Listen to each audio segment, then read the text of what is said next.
मैं बाइबल के पढ़ने और चर्च की रसूमात और वहां होने वाली इसी तरह की दीगर सरगर्मियों में शामिल था। 12 साल की उम्र में मुझे पहली बाइबल मिली थी और जब मैं टीनेज में आया तो हालात बदल गए। मैंने अपने कीदे पर इतराज शुरू कर दिया। ओके, वाओ, ये लोग वो नहीं जिसका ये दावा करते हैं। ऐसे बहुत से लोग मौजूद हैं जो जाहिर कर रहे हैं कि वो बहुत मजहबी हैं, लेकिन वक्त आने पर वो ज्यादा मजहबी काम नहीं कर रहे होते। और पता है क्या, ये मजहबी रस्में मेरे लिए नहीं है। मैंने खुद को एक एथियस्ट समझ लिया। ये सब ख्याली कहानियां हैं जो लोग एक दूसरे को या फिर खुद को तसल्ली देने के लिए सुनाते हैं। इन्हें मर जाना चाहिए, इनका वजूद खत्म हो जाएगा। अस्सलामुअलैकुम ब्रदर टॉम, हमारी दावत कबूल करने का शुक्रिया। आपको अपने साथ देखकर हमें बहुत खुशी है। मेरा पहला सवाल यह है कि टॉम फकीनी कौन है? अस्सलामुअलैकुम व रहमतुल्लाह। मुझे इनवाइट करने का बहुत शुक्रिया। मेरा ताल्लुक new Jersey, United states of America से है। मैं एक इटालियन अमेरिकन फैमिली में पैदा हुआ। मेरी उम्र 33 साल है और मेरी परवरिश ईसाई घराने में हुई। मैंने 2010 में इस्लाम कबूल किया, 2015 में इस्लामी इल्म हासिल करने मदीने गया और 2020 में मेरी वापसी हुई और अब मैं अपस्टेट न्यूयॉर्क में यूटिका के शहर में इमाम हूँ। अकीदे के लिहाज से आपकी जिंदगी कैसी थी? आपका किस पर ईमान था? मेरी परवरिश ईसाई के तौर पर ईसाइयत के 2 फिरकों के दरमियान हुई। मेरी वालिदा प्रोटेस्टेंट बल्कि एक प्रेस्बिटेरियन थी और मेरे वालिद कैथोलिक फैमिली से थे, लेकिन वो अमली ईसाई नहीं थे। चूंकि मेरे वालिद कभी हमें इज्तिमा या चर्च लेकर नहीं गए, तो मेरी वालिदा ने ये जिम्मेदारी ली। उनमें इस हवाले से बड़ा जज्बा था। वो हर इतवार को हमें चर्च ले जाती और मैं भी खासा पुरजोश था। मैं पहली कतार में बैठने पर इसरार करता था। मैं बाइबल के पढ़ने और चर्च की रसूमात और वहाँ होने वाली इसी तरह की दीगर सरगर्मियों में शामिल था। मुझे याद है 12 साल की उम्र में मुझे पहली बाइबल मिली थी और मैंने इसे शुरू से आखिर तक कई मर्तबा पढ़ने की कोशिश की थी। अगरचे मैं कभी कामयाब नहीं हुआ, लेकिन कोशिश करता रहा। तो मैं बचपन से अपने मजहब का बहुत ख्याल करता था और जब मैं टीनेज में आया तो बहुत सी वजूहात की बिना पर हालात बदल गए। मैंने अपने अकीदे पर इतराज शुरू कर दिया। वो कौन सी वजूहात थी जिनके बायस आपने अपने अकीदे पर इतराज शुरू किया?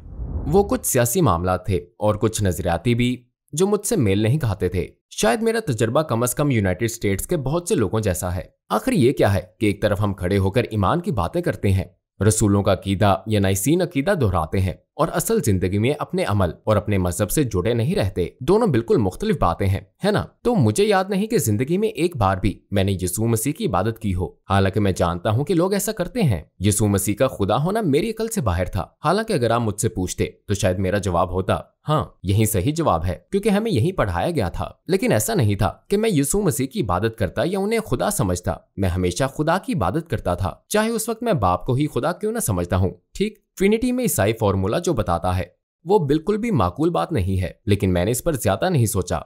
इसका आगाज तब हुआ जब मेरे लिए ईसाईयत से दूसरे मसाइल पैदा होना शुरू हुए, जैसे कि सियासी मसाइल और माशरती मसाइल, कि मैंने इन चीजों का जायजा लेना और इन पर सोचना शुरू किया।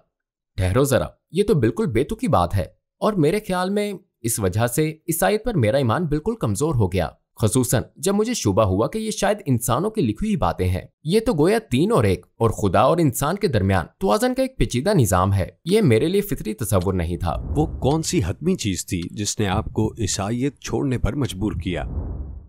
अस्सलामुअलैकुम भाई और बहनों, हमने देखा है कि हमारे 80% नाजरीन बाशुमूल इस वीडियो के ने हमारे चैनल को सब्सक्राइब नहीं किया है। जैसा कि आप जानते हैं, हम एक गैर मुनाफा बख्श तंजीम है और हमने अपनी वीडियोस पर एड्स बंद रखी हैं। लिहाजा हम सिर्फ इसलिए कह रहे हैं ताकि सच्चाई को फैलाया जाए। ये एक छोटा सा अमल लग सकता है, लेकिन इंशाअल्लाह ये बहुत से लोगों के लिए रहनुमाई का जरिया होगा। आइए अब सब्सक्राइब बटन पर क्लिक करें और एक साथ चलें अब्दियत की तरफ। वो कौन सी हतमी चीज थी जिसने आपको ईसाईयत छोड़ने पर मजबूर किया? प्रेस्बिटेरियन चर्च में हर 3 साल में यूथ कॉन्फ्रेंस होती थी। इसे ट्राइनियल कहा जाता था। इसका मकसद ये था कि हर प्रेस्बिटेरियन चर्च में वो अपने इज्तिमा में से एक नौजवान मुंतखब करते और उसे किसी जगह भेज देते थे। मेरे ख्याल में वो पर्ड्यू यूनिवर्सिटी थी, तो मुझे भी इसी तरह के इवेंट में जाने के लिए अपनी चर्च से मुंतखब किया गया। ये हफ्ता इबादत वगैरह के लिए वक्फ होता और आपको कॉलेज की रिहाइशगाह में रहना होता था। गोया एक बड़ा दिलचस्प तजर्बा था, लेकिन जब मैं वहां गया तो शायद मुझे ये तवक्को थी कि ये अरसा ज्यादातर ईमान, खुदा से ताल्लुक और इबादत और इसी तरह की चीजों पर मुश्तमिल होगा। लेकिन दर हकीकत मुझे बहुत मायूसी हुई। वहाँ बहुत से बुरे काम थे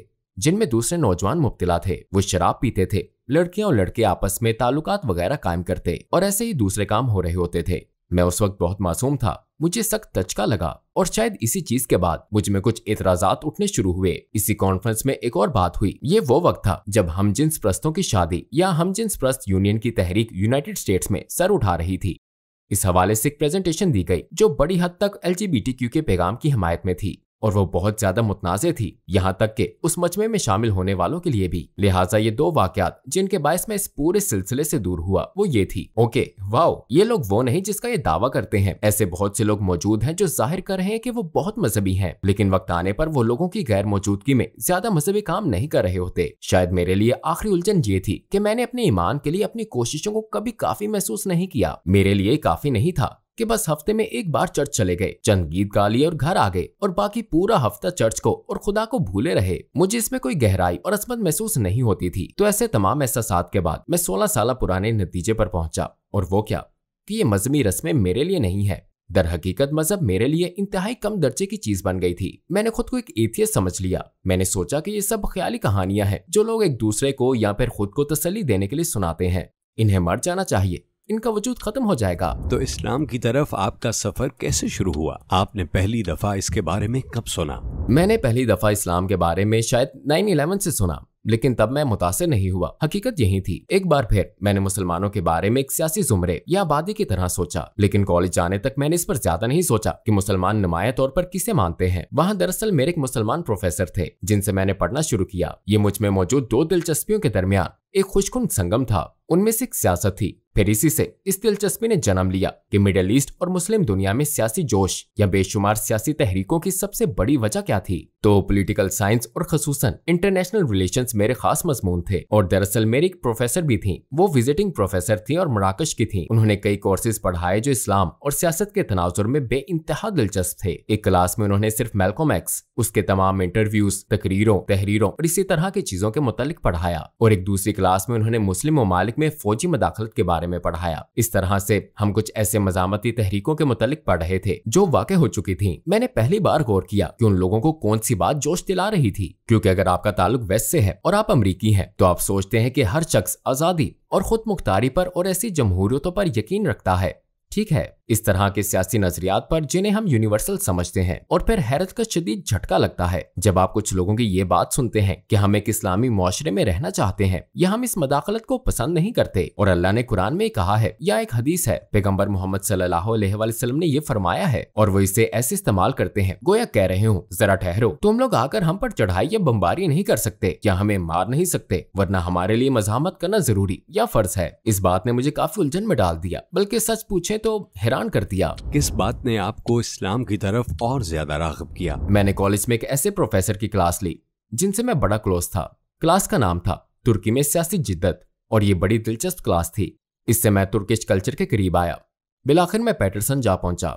मुझे अपने वालिदैन से मिलने के लिए रास्ते में पैटरसन, न्यू जर्सी से गुजरना था, और पैटरसन न्यू जर्सी में बहुत बड़ी तुर्किश आबादी है। तो चूंकि इस क्लास का असर था, लिहाजा वहां जाते और तुर्किश चाय खरीदते, जज्वा खरीदते और तुर्किश कॉफी और इसी तरह की चीजें वहां से लाते। इसमें बड़ा मजा आता था, लेकिन यह हमारा पहला तजर्बा था। क्लास खत्म होने के बाद हमें उन्हीं प्रोफेसर के जरिए एक मौका मिला तुर्की में तालीम हासिल करने के लिए। एक एरास्मस प्रोग्राम मौजूद था। मैंने अपनी होने वाली बीवी के साथ मिलकर वहां जाने का फैसला किया। ये 2009 की बात है, यानी मेरे मुसलमान होने से सिर्फ एक साल पहले की बात। हम आए और बिल्की यूनिवर्सिटी में एक सेमेस्टर पढ़ा। हमारी रिहाइश उस्कोडार में थी, जहाँ बेहतरीन वक्त गुजर रहा था। हम खूब लुत्फअंदोज हो रहे थे। बिल्गी में कुछ नौजवान स्टूडेंट्स थे जो हमारे लिए फिक्रमंद थे, क्योंकि हमारी रिहाइश उस्कोडार में थी। वो कहते, आप लोग मुसलमान नहीं है, आपको नुकसान पहुंचाया जा सकता है, वो आपके साथ कुछ बुरा कर सकते हैं। लेकिन हमने इसके बरक्स पाया। हकीकत में वहाँ लोग बहुत अच्छे और बहुत मददगार थे। वो मदद की पूरी कोशिश करते थे। उस वक्त उस्कोडार में ऐसे लोग थे, मसलन हमें बिल अदा करने की जरूरत होती या अपने प्लगइन्स के लिए कन्वर्टर वगैरह तलाश करना होता, तो वो अपना सारा काम छोड़ देते, हमारे साथ चल पड़ते और तंग रास्तों से गुजरते हुए हमें जरूरत की चीज तक पहुंचा देते थे। इन बातों से दिल पर गहरा असर हुआ था। ये वाकई शानदार तजर्बा था। उस वक्त मैं मुसलमान होने से पहले एक म्यूजिशियन था और कई इंस्ट्रूमेंट्स वगैरह बजाया करता था। मुझे अजान की आवाज सुनना याद है, और खसूसन उस्कोडार में इतनी मसाजिद हैं और इर्द गिर्द इतनी मस्जिदें हैं। सच तो ये है कि मैं रो पड़ता था। मैं अजान की आवाज सुनते ही रोने लगता था। ये बहुत खूबसूरत चीज थी। मैं एक खिड़की खोल देता और सुनता रहता। और मैंने ये टेंशन महसूस की क्योंकि कभी मैं मस्जिद के अंदर जाना चाहता था लेकिन मुझे बहुत शर्म आती थी और मैं मुसलमान होने या ऐसे किसी काम के लिए तैयार नहीं था। जब पढ़ाई का अरसा खत्म हुआ और हम दोबारा यूनाइटेड स्टेट्स आ गए तो मैं बहुत करीब आ चुका था। मेरे ख्याल में मुसलमान होने ही वाला था। मैंने मुस्लिम इबादत को आजमाना शुरू किया, नमाज और रोजे को आजमाया। मुझे बहुत अच्छा लगा। किस बात ने आपको यकीन दिलाया कि इस्लाम 100% सच है? मेरे लिए अहम चीज तहरीरों की सच्चाई पर गौर करना था और ये चीज शुरू से ही मेरे लिए अहम थी। मैं इस हवाले से बहुत फिक्रमंद था। क्या ये वाकई खालिक कायनात ने कहा है? क्या ये वाकई पैगंबर मोहम्मद सल्लल्लाहु अलैहि वसल्लम को दिया गया था? मैं बाइबल में की जाने वाली तब्दीलियों से आगाह था। मैं जानता था कि सैकड़ों सालों में इसमें मुख्तलिफ चीजों का इजाफा और कमी की गई और दोबारा तशरीह की गई है। क्या इस्लाम में भी ऐसा ही हुआ था? और हदीस का क्या मामला है? हम कितने यकीन से कह सकते हैं कि हदीस पैगंबर सल्लल्लाहु अलैहि वसल्लम की अपनी कही हुई बात है? लेकिन जब मैंने इन पर गौर किया तो फौरन ही हकीकत खुल गई। मैं कह उठा, वाओ यस, ये लोग सच्चाई को इंतहाई संजीदगी से लेते हैं। मेरे ख्याल में आप रवैयों में फर्क का भी पता लगा सकते हैं। अगर आप किसी ईसाई से सच्चाई पर बात करने की कोशिश करें तो वो आपकी तरफ ऐसे देखेगा जैसे आप फ्रेंच बोल रहे हो, जैसे कह रहा हो ये तुम क्या बातें कर रहे हो। गोया ये चीज उनके रडार पर ही नहीं कि सच्चाई कैसी होती है। हम कैसे जानेंगे? हम कैसे बता पाएंगे कि ये किताब वाकई महफूज शुदा है और ये नहीं? वो बस ये कहेंगे, असल में आपके पास इतने ऊंचे मेयारात नहीं है। अगर आपके पास इतने ऊंचे मेयारात हों तो आप कोई चीज भी कबूल नहीं करेंगे। मैं कहूंगा नहीं, मैं कुरान को कबूल करूंगा। मैं कहूंगा नहीं, मैं कुरान को कबूल करूंगा क्योंकि कुरान के हवाले से हम उन रावियों के नाम जानते हैं जिन्होंने कुरान की रवायत या किरत को आगे पहुंचाया। लिहाजा हम दस्तावेजी सबूत तक जा सकते हैं। 50 से ज्यादा दस्तावेजात हैं जिनसे हम आज अपने पास मौजूद 97% कुरान की पैगंबर सल्लल्लाहु अलैहि वसल्लम के जमाने से कार्बन डेटिंग कर सकते हैं। लिहाजा बेशुमार सबूत मौजूद हैं। आपने कलमा शहादत कब पढ़ा और आपको कैसा महसूस हुआ? जब मैंने ग्रेजुएशन की तो मैं 5 नमाजें पढ़ रहा था, रोजे रख रहा था, मगर मैंने कलमा नहीं पढ़ा था। मुझे नहीं मालूम था कि कलमा पढ़ने की जरूरत है। मैं नहीं जानता था कि कलमा क्या होता है। मैंने बस खुद को मुसलमान समझ लिया था। मराकश की प्रोफेसर ने सबसे पहले मुझे इस्लाम से मुतारिफ करवाया। उन्होंने एक दिन अचानक मुझे ऊपर बुलाया और कहा, टॉम तुम मुसलमान हो ना? मैंने कहा हाँ, मैं 5 नमाजें पढ़ रहा हूँ और ये सब काम कर रहा हूँ। उन्होंने पूछा, क्या तुमने कलमा पढ़ लिया है? मैंने कहा ये क्या होता है? उन्होंने बताया वो कॉन्फ्रेंस और फलसफेबल लेक्चर दे रही थी, तो कहा यहाँ की किसी मस्जिद में आ जाओ और कलमा पढ़ लो। मैंने कहा ठीक है। फिर हम कार में बैठे, मैं और मेरी बीवी, उस वक्त हमारा पहला बेटा हो चुका था, और हम फिलाडेल्फिया की एक मस्जिद चले गए। मैं बेसमेंट में गया और वहां मैंने पहली मर्तबा कलमा पढ़ा। एहसास कुछ मिला जुला था क्योंकि इस जगह से पहले मेरा कोई कनेक्शन नहीं था। मैं जैसे बिल्कुल बेबस था और आज एक इमाम के तौर पर मैं जो कुछ भी जानता हूँ मैं उनके तरीकेकार पर तनकीद कर सकता हूँ क्योंकि वो मुझे सिर्फ एक शख्स के साथ अकेले बेसमेंट में ले गए थे। मुझे नहीं पता था कि वो कौन है, उसका नाम क्या है, क्या वो इमाम था, नहीं मालूम, शायद वो नहीं था, और उसने बस इस्लाम के बारे में चंद आम सी बातें कही। फिर मैंने कलमा पढ़ा और बस खत्म। उस शख्स ने मुझसे फिर कभी राब्ता नहीं किया, नंबर्स या किसी चीज का तबादला भी नहीं हुआ था, तो मेरे पास कोई मदद नहीं थी। मैं बस अपने आसरे पर था। एक आदमी ने कलमा पढ़ाया, इसे बैग में डाला और बस। एक और चीज जो मेरे ख्याल में परेशानी का बायस थी वो नौ मुस्लिमों और उनकी फैमिली के लिए बहुत से लोगों का रवैया था। तो जैसे मैंने बताया, मेरी बीवी अभी तक मुसलमान नहीं हुई थी और जब मैं बेसमेंट में कलमा पढ़ रहा था तो वो ऊपर ही थी। वहां कोई औरत उससे बात कर रही थी और असल में वो दूसरी औरत भी नौ मुसलमान थी, लेकिन जैसे वो कुछ डरा रही थी। उसने मेरी बीवी को कहा, क्या तुम मुसलमान होने के लिए तैयार हो? मेरी बीवी ने कहा, नहीं, अभी नहीं, मैं भी इस बारे में सोच रही हूँ, मुझे इसमें दिलचस्पी है लेकिन अभी मैं तैयार नहीं हूँ। और फिर हमारी सूरत हाल के बारे में कुछ जाने बगैर उस औरत ने मेरी बीवी से कहा, तुम्हें पता है तुम दोनों के दरमियान अब हर ताल्लुक हराम हो गया है। और उस वक्त मैं बेचारा बेसमेंट में था। जब ऊपर आया तो मेरी बीवी गुस्से में थी कि पता नहीं क्या हो गया। फिर जब ईमान लाने के लिए उसे तरकीब देने की कोशिश करनी पड़ी तो इससे हमें बहुत दचका लगा। तसव्वुर करें कि कोई आपसे यूं कहे, नए मजहब में खुश आमदीद, सॉरी आप लोग फंस गए, तो ये बहुत ज्यादा मुश्किल वक्त होता है। सच पूछें तो ये सब और खसूसन कलमा पढ़ने का तजर्बा ज्यादा खुशगवार नहीं रहा। मैं न्यू जर्सी में एक मुस्लिम कम्युनिटी में रहने लगा जहाँ मेरे वालिदैन रहते थे, और वहीं मैंने मुस्लिम कम्युनिटी के साथ अपना राब्ता कायम किया और बाकायदगी से वहाँ जाना शुरू किया। आपकी फैमिली और इर्द गिर्द के लोगों ने आपके कबूल इस्लाम पर क्या रिएक्शन दिया? हाँ, ये मिला जुला था, मगर मेरी फैमिली का रिएक्शन मुख्तलिफ किस्म की रिएक्शंस थे। मेरे वालिद चूंकि कभी ज्यादा मजहबी नहीं थे इसलिए वो कुछ नहीं कह सकते थे, लिहाजा उन्होंने कोई खास रिएक्ट नहीं किया। मेरी वालिदा जो मेरी मजहबी परवरिश की जिम्मेदारी उठा चुकी थी, मेरे ख्याल में उन्होंने शुरू में सोचा कि वो नाकाम हो गई हैं और अपनी माँ में ये एहसास देखना मुश्किल होता है कि आपने उसे नाकाम कर दिया। लेकिन जैसे जैसे वक्त गुजरा और खसूसन जब मेरे बच्चे पैदा हुए और बड़े हुए और उन्होंने नमाज और कुरान पढ़ना और ये तमाम काम करना शुरू किए तो उन्हें समझ आ गई कि ये वक्ती उबाल नहीं था और ये कोई खतरनाक दीन वगैरह नहीं है। मुझे लीडरशिप की पोजीशन मिली हुई है, मैं आवाज करता हूँ, तकरीरें करता हूँ, सफर करता हूँ और लोगों तक पहुँचने और उनसे जुड़ने की कोशिश करता हूँ, जो उनके ख्याल में एक ऐसी चीज है जो दर हकीकत बहुत अहम है। मेरी बीवी मुझे सपोर्ट कर रही थी, उसने फौरन इस्लाम कबूल नहीं किया था, लेकिन वो मेरे लिए जाए नमाज और सीडीज लाई। हम उस वक्त कुरान की सीडीज वगैरह इस्तेमाल कर रहे थे, लिहाजा बड़ी हद तक इसे कबूल किया गया और मुझे इस हवाले से कोई शिकायत नहीं। तो आपकी बीवी बिलाखिर कैसे मुसलमान हुई? वहाँ एक नौ मुस्लिम इमाम थे जो मदीने की इस्लामी यूनिवर्सिटी से ग्रेजुएट थे। मैंने उनसे कुछ क्लासेस ली और उनसे क्लोज होना शुरू हुआ।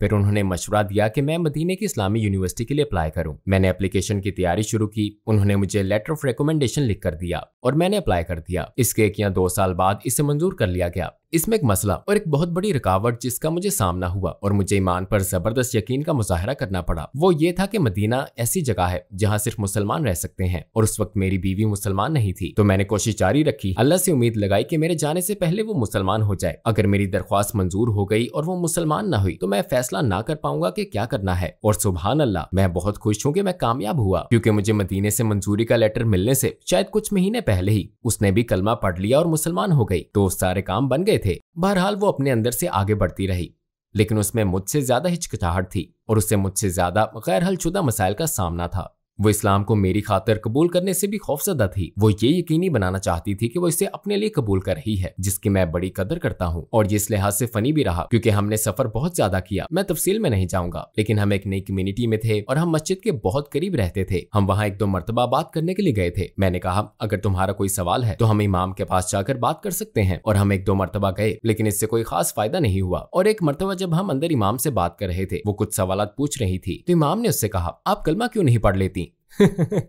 और उसने पढ़ लिया। उसने वाकई कलमा पढ़ लिया। इसके बाद वो यूं कहती, मुझे नहीं पता मैंने ऐसा क्यों किया।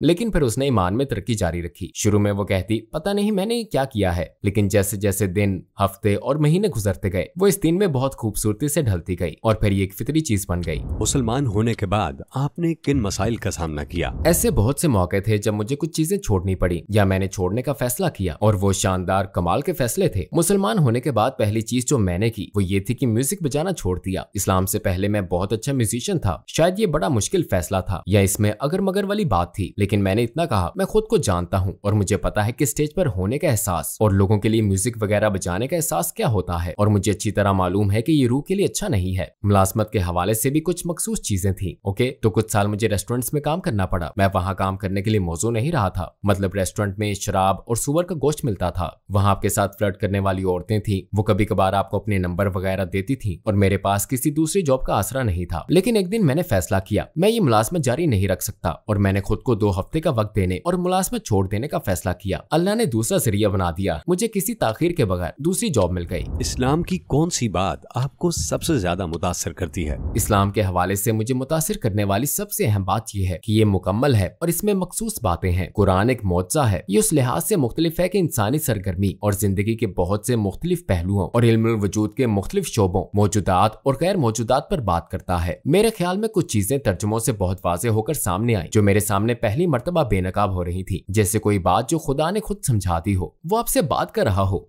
और बहुत डायरेक्ट और सीधे साधे अंदाज में। दूसरी चीज ये कि हदायत कितनी मखसूस थी। सिर्फ मखसूस ही नहीं बल्कि जामे भी। जब मैं एथियस्ट था तो मैंने मार्क्सिज्म, कम्युनिज्म और नार्सिज्म और इसी तरह के लेफ्टिस्ट सियासी नजरियात को पढ़ा और शायद मेरी नजर हमेशा इंसाफ पर रही।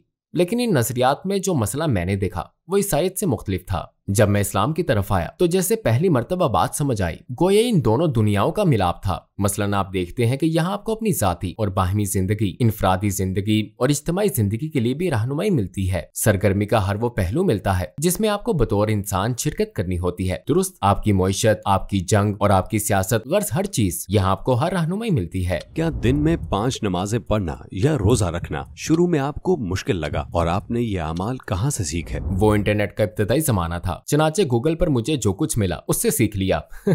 मगर मैं इसका मशवरा नहीं दूंगा। मेरे मामले में कुछ ना होने से कुछ होना बेहतर था। मुझे इसमें किसी मुश्किल का सामना नहीं हुआ, बल्कि ये बड़ा अच्छा रहा। इसने मेरे उस खला को पुर किया जिसे मैं तवील अरसे से अपने बचपन से ढूंढ रहा था। जब मैंने महसूस किया था कि ईसाईयत को मजीद संजीदा होना चाहिए था, मुझ में फौरन ये एहसास पैदा हुआ कि हमें दिन में 5 मरतबा इबादत करनी चाहिए। हालांकि मुझे इसकी आदत नहीं थी और इस लिहाज से मुश्किल था कि मुझे इसका आदी बनना था। मैंने खुद को इसके मुताबिक ढाला। ये मुझे माकूल लगा। जैसे अगर आप एक सॉकर प्लेयर, एक फुटबॉल प्लेयर बनना चाहते हैं या फिर एक बास्केटबॉल प्लेयर, तो आपको जिम में कितने घंटे गुजारने पड़ते हैं, तो फिर आखिरत में आपकी कामयाबी से ज्यादा अहम और क्या है? क्या हमें वुजू और नमाज के लिए दिन भर 1 घंटा नहीं देना चाहिए? ये कुछ भी नहीं है। और रोजे का भी यही मामला रहा। मुझे रोजा रखने में बहुत मुश्किलात हुई क्योंकि मैं फार्म्स पर काम करता था, पूरा दिन 10-10 घंटे धूप में मजदूर की तरह। लेकिन आज जब मैं इन पर गौर करता हूँ तो वो मेरे बेहतरीन रोजे थे, वो मेरी जिंदगी के बेहतरीन रमजान थे। कभी कभी ऑफिस जॉब में रोजा रखकर कंप्यूटर पर काम करना ज्यादा मुश्किल होता है। मुझे नहीं पता कि क्यों, लेकिन सिर्फ बरकत की वजह से, इसलिए कि हमारा गैब पर ईमान है, जो मोमिन की पहली खूबी है। अल्लाह सूरतुल बकरा में फरमाता है, युमिनु बिल गैब।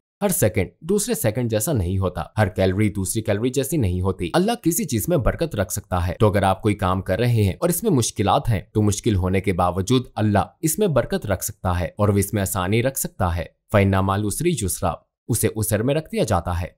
बाज़-औक़ात मुश्किल के अंदर आसानी पैदा कर दी जाती है। कुरान के साथ आपका ताल्लुक कैसा है? इसकी तिलावत करने या सुनने पर आप कैसा महसूस करते हैं? मेरी जिंदगी की एक सबसे बड़ी नेमत कुरान का मेरे दिल पर असर करना है। मैं तरावी अच्छी नहीं पढ़ाता अपनी मस्जिद को समझाने की कोशिश करता हूँ। मैं तरावी नहीं पढ़ा सकता क्योंकि मुझे बहुत ज्यादा रोना आता है। कुरान है ही इतना खूबसूरत, सिर्फ इसकी आवाज और तरन्नुम ही नहीं बल्कि इसकी जबान भी खूबसूरत है और हमें नहीं मालूम।